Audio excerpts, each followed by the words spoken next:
Audio Jungle.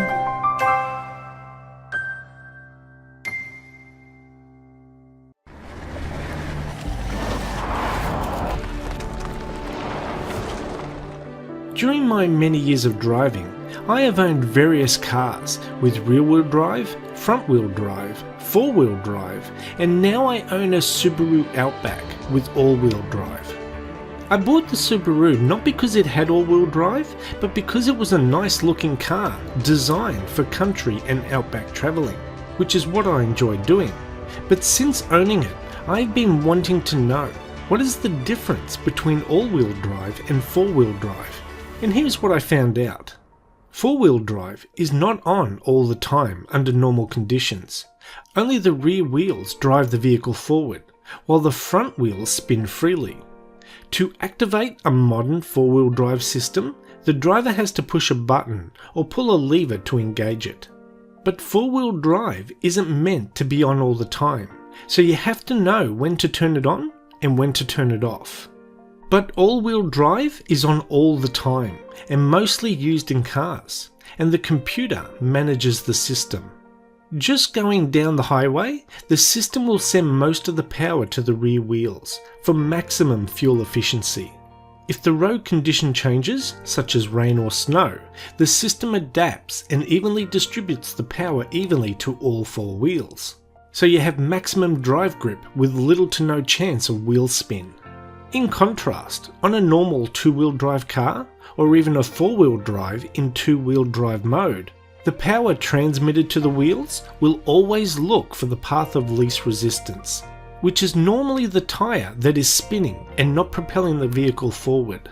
Most people will be familiar with this when it rains, when they accelerate off at the lights or at an intersection and the drive wheel just spins on the wet slippery road. All-wheel drive cars do not do this.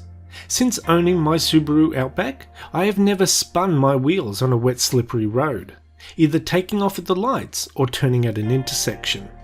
When I drove my two-wheel drive cars and four-wheel drive in two-wheel drive mode, I would slip all the time, and I even spun 180 degrees in my Nissan Patrol.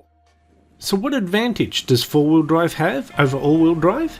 Well, in extreme surface conditions such as loose stones, dirt, deep mud, snow or water, a four-wheel drive system can provide more traction and control for the driver. But vehicles still set in four-wheel drive mode can be dangerous once back on dry tarmac roads, as axles are not designed to rotate at the same speed in normal cornering. Four-wheel drive is better for off-road and extreme weather conditions, but is usually only turned on when required for those conditions. But all-wheel drive stays on all the time, and is better for more general driving conditions. Plus it gives the car a sporty feel. Both systems add quite a bit of weight to the vehicle, and you will end up paying for this at the fuel pump, as both types of vehicles are not very fuel efficient. Four-wheel drives because they are usually big and heavy, with heavy complex drive systems, and all-wheel drive because it is always active. I've been driving my Subaru Outback for 2 years now, and I love it. It is less fuel efficient than my old two-wheel drive car, but I have never had any wheel slippage on wet roads, when taking off at lights or at intersections, and it feels like a heavier and safer car. But even though you have all this extra safety and peace of mind, 90 to 95% of the time you are just driving around your local suburb, and it does bug me that I'm not as fuel efficient as other cars. To give you an idea how bad it is, my old 94 Mitsubishi Galant V6 front-wheel drive got about 450 km per 60 litre tank in city and suburb driving. My 2006 Subaru Outback 4-cylinder gets about 350 km per 60 litre tank. So 2 cylinders less and I still get 100 km less per tank.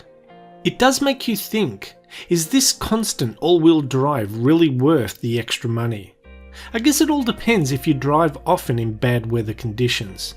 Then I think you will agree, it does. Audio Jungle.